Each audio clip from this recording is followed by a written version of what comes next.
Welcome to SuQuietSleep. I'm so glad you are here. Before we begin our tonight's story, find a comfortable position. Let your body settle into the surface beneath you. Your shoulders can soften now. If there is any tension in your jaw, let it release. Soften the small muscles around your eyes and brow. Let your hands rest gently and easily. If your eyes are not already closed, allow them to close now.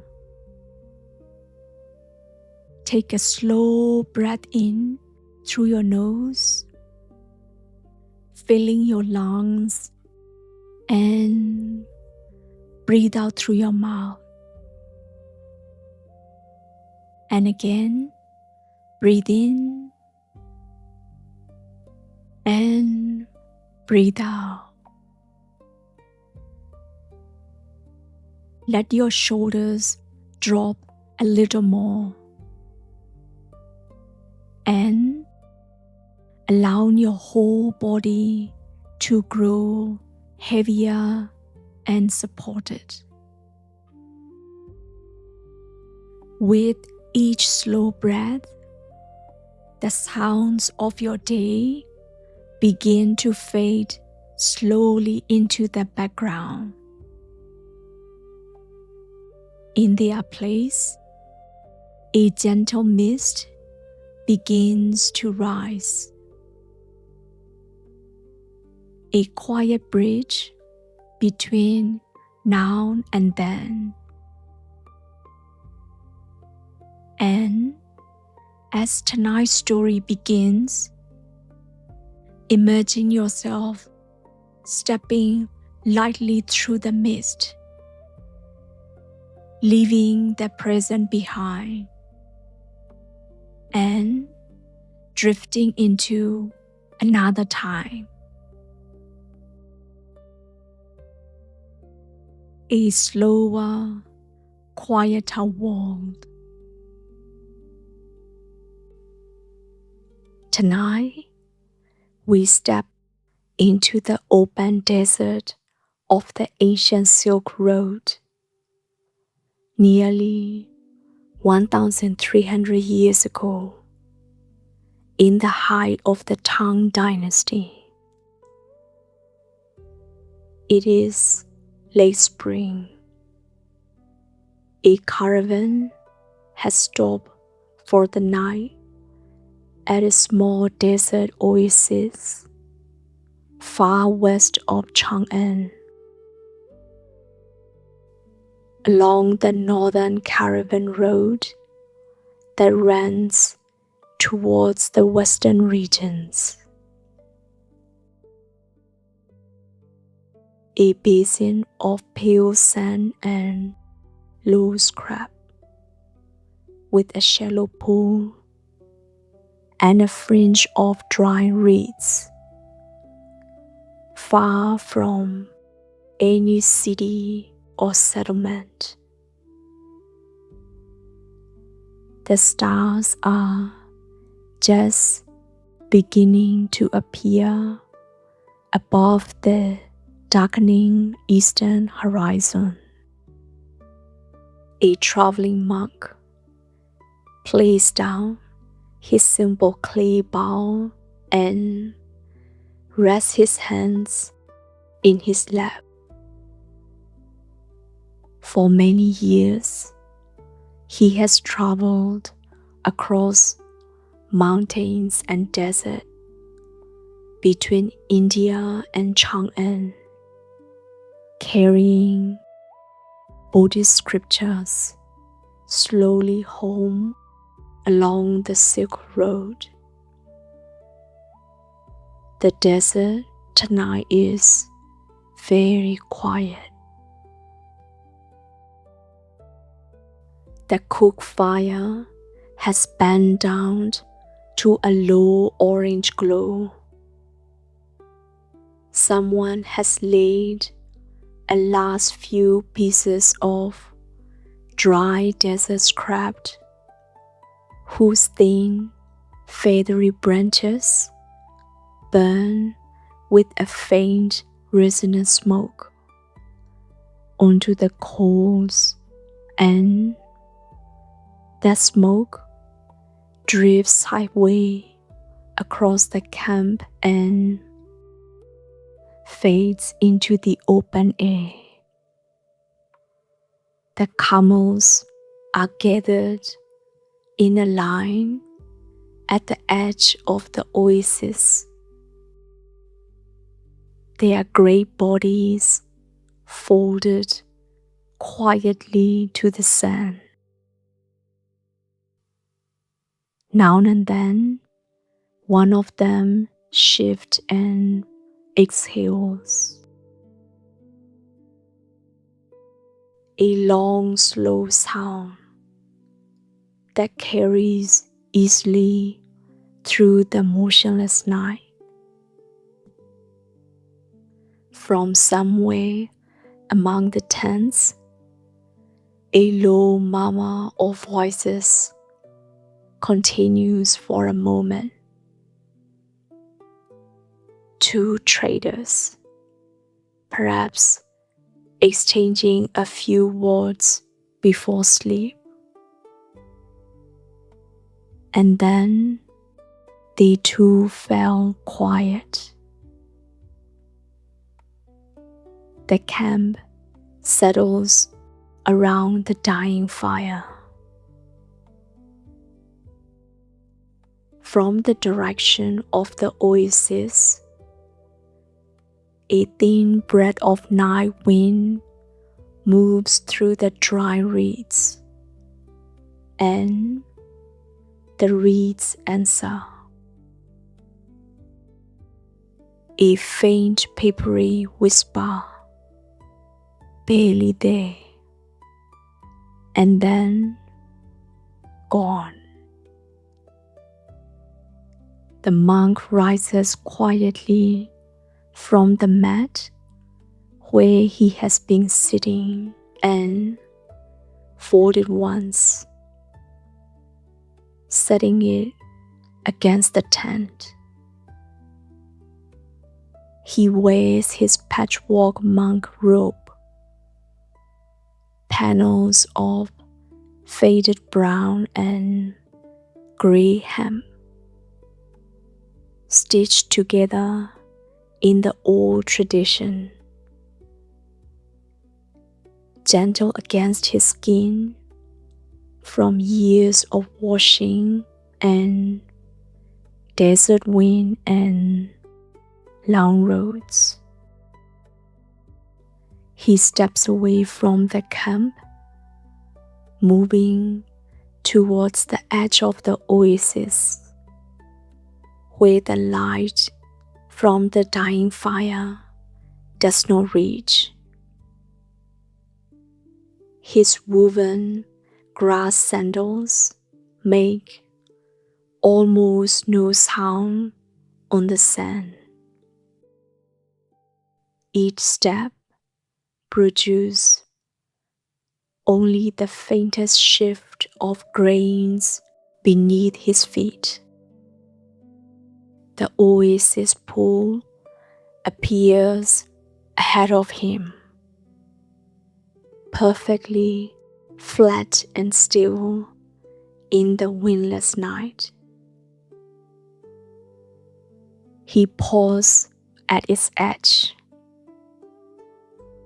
The water holds the stars, small, bright points reflected in the dark surface below,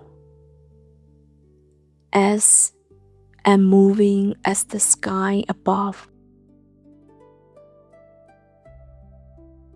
He stands at the water's edge for a long time. The pool is shallow and dark, ringed with a narrow border of dry reeds whose thin stem catch no light.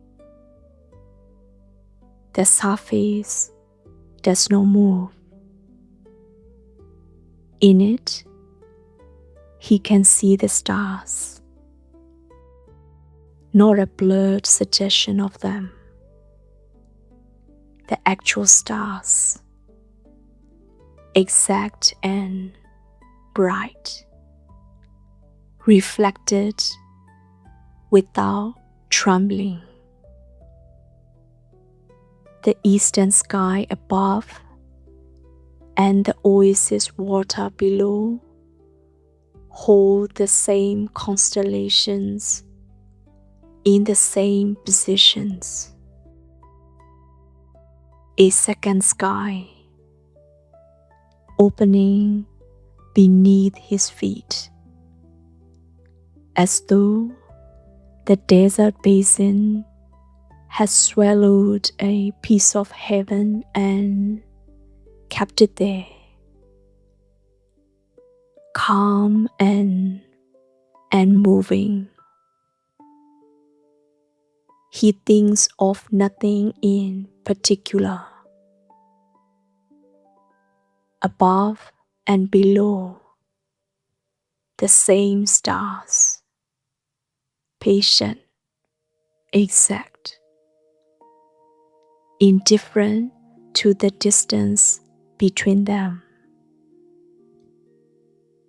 The reeds at the pool's edge do not stir.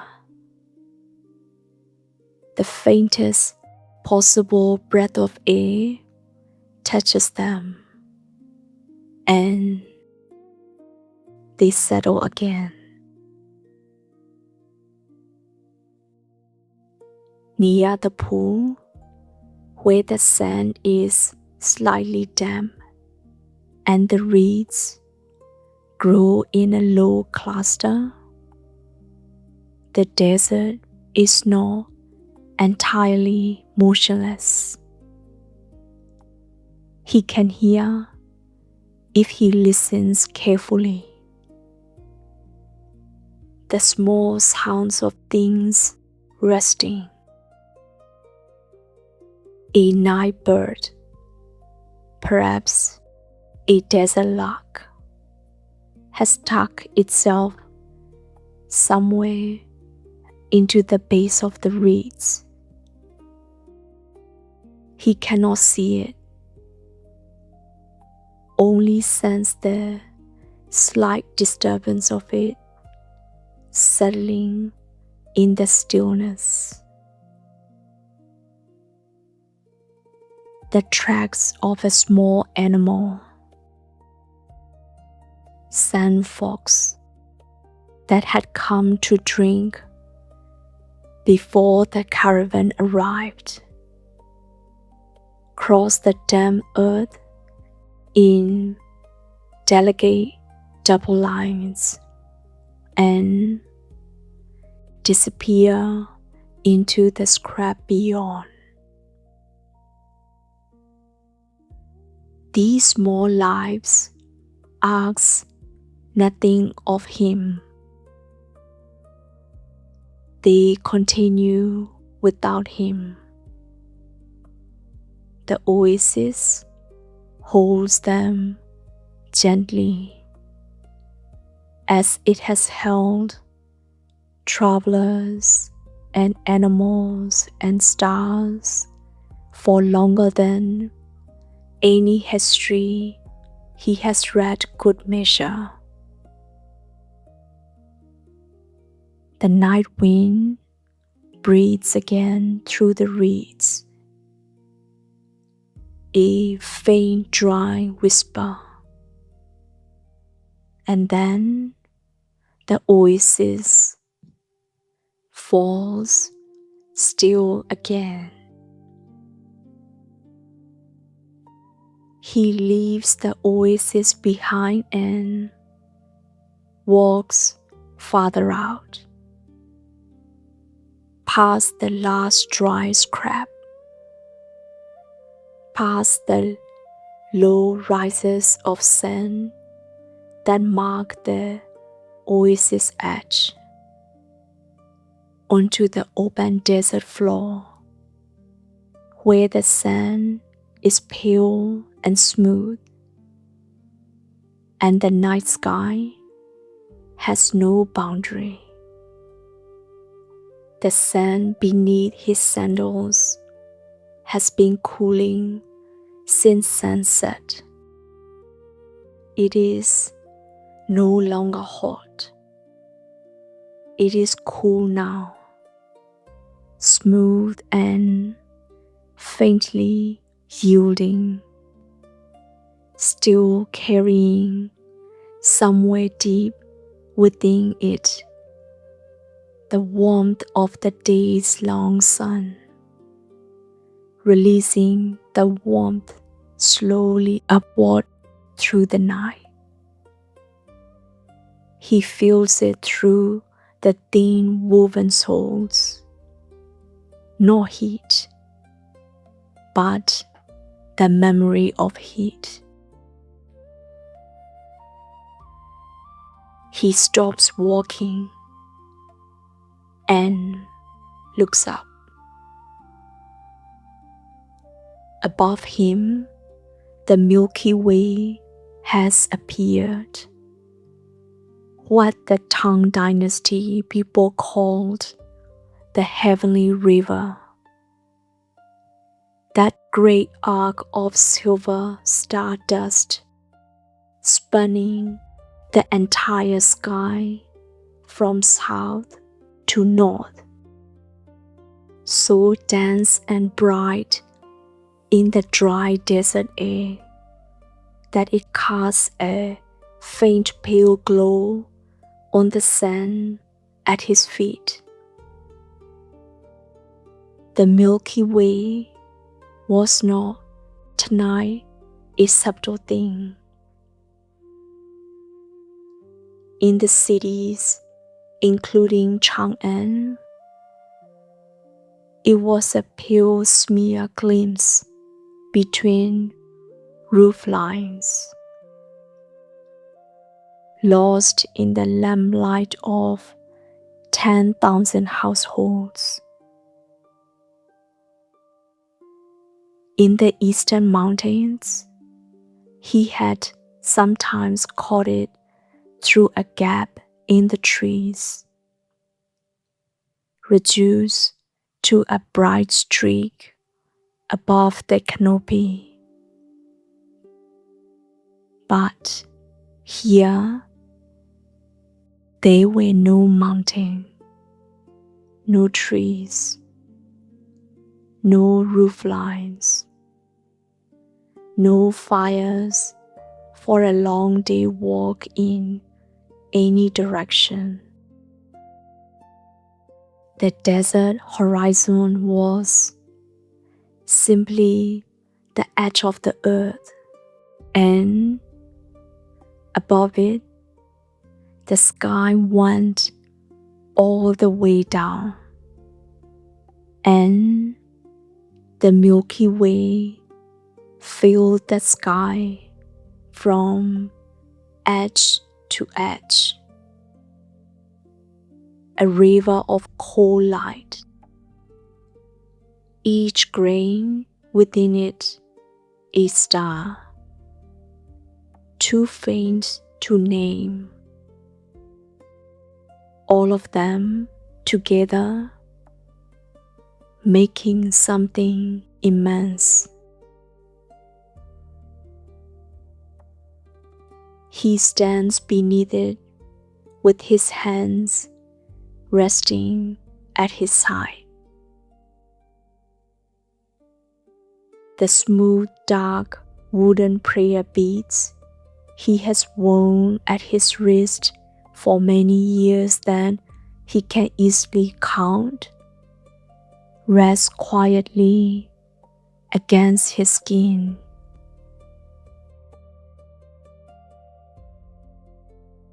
The sky does not feel distant. That is the strange thing.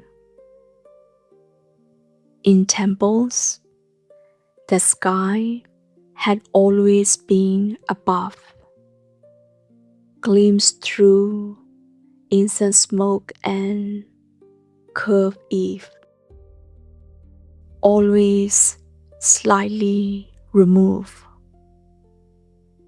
Here, there is no roof, no curved beam between him and it. The desert floor reaches the horizon without interruption. The sky comes all the way down to meet it. He does not feel small beneath it. He simply feels present. He has stood beneath skies in India, in Nalanda, one of the great Buddhist monasteries of the ancient world, on mountain passes of Hindu Kush, and each sky had its own weight and character. But none had felt quite like this. This sky is desert-born, dry, clear, absolute. The stars at the horizon do not waver as they might through humid air. They shine steadily without flickering. The Milky Way stretches overhead, white and deeply white. He does not count stars or trace constellations. He simply looks. The night is completely still. Years ago, at the beginning of his journey westward, he had crossed a desert smaller than this one and found it overwhelming. The vastness had felt like an absence, like something had been removed from the world, leaving only heat and exposure. He had hurried through it with his head down. That monk, that younger man with his fear and his hurry, feels very far away tonight. The desert has not changed. The openness is the same openness. The sun, the same sun. What has changed is only what he brings to it. After India, after many years of learning how to be small in the presence of something immense, the emptiness no longer feels empty.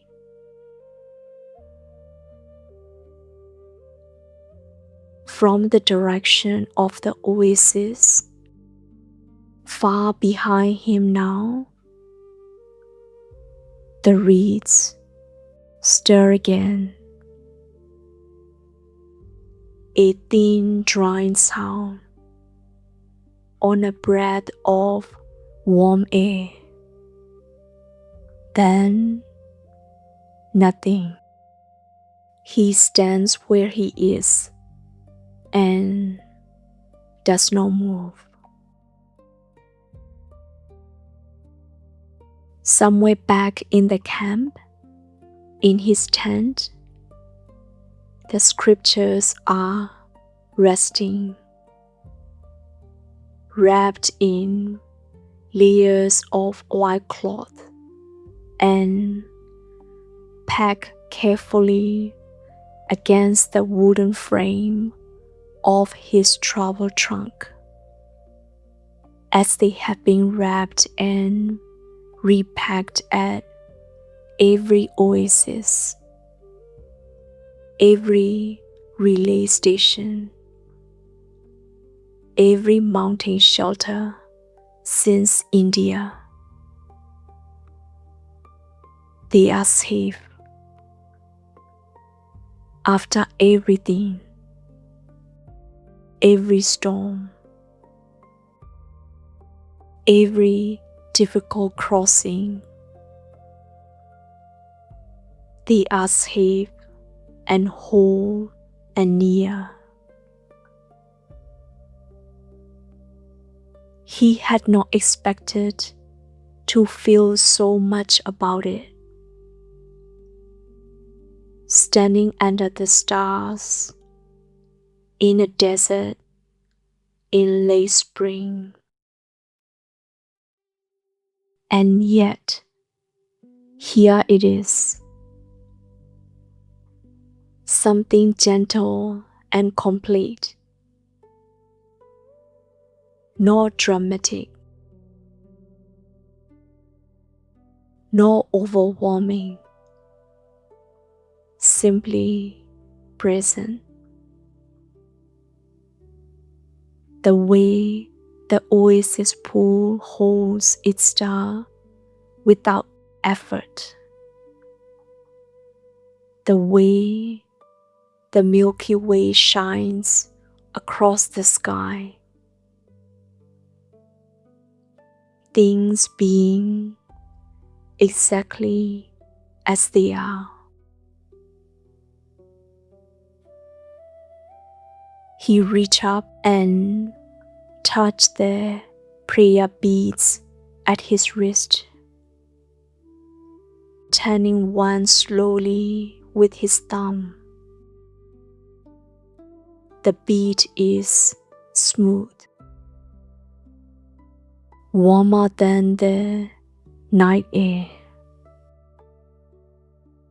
After a long time, he turns and begins the slow walk back towards the camp. The oasis pool catches his attention as he approaches from the open sand. The water is still holding the sky. That calm, dark surface with its scattered reflections. The stars within it and change from when he passed before.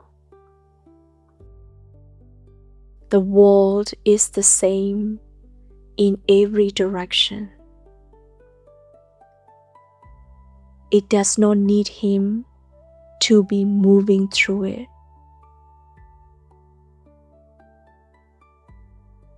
He passes through the ring of reeds without disturbing them.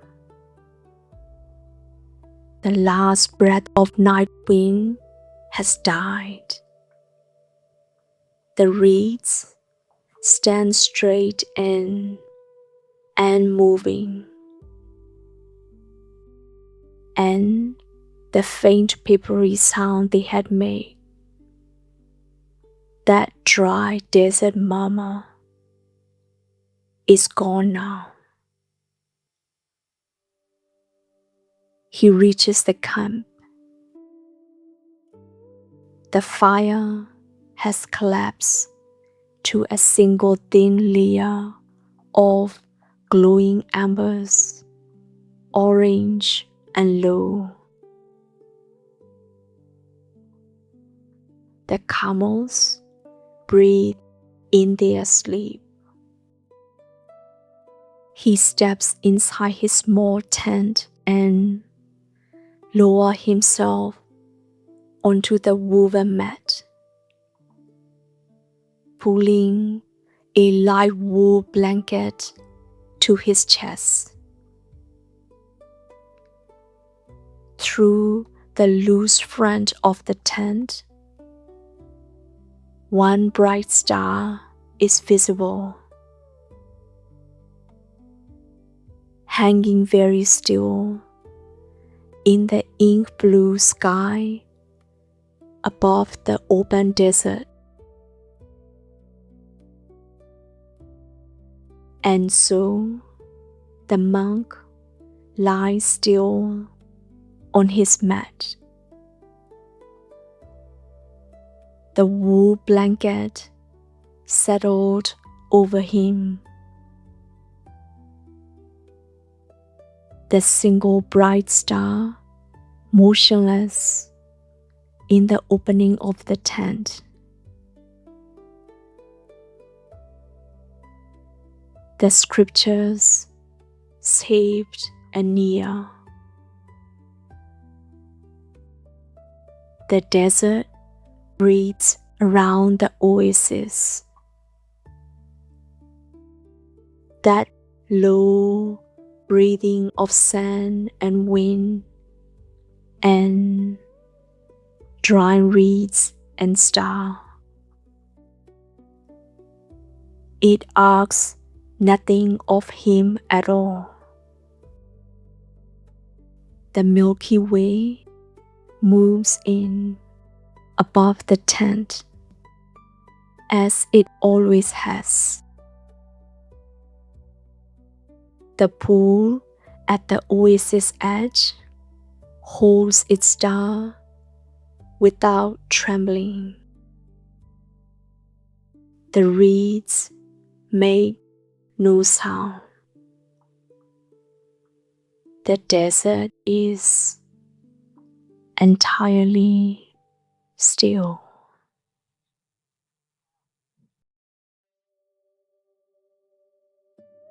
The world we visited tonight is quiet now, and you are here again,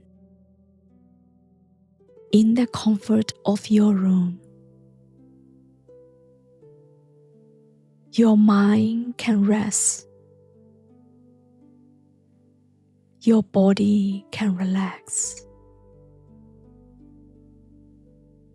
If you are already drifting into sleep, allow yourself to sink deeper. If you are still awake, simply listen to the quiet. Thank you for joining me at SuQuietSleep. I'll be here again soon to share another peaceful moment in time. But for now, sleep well. Good night.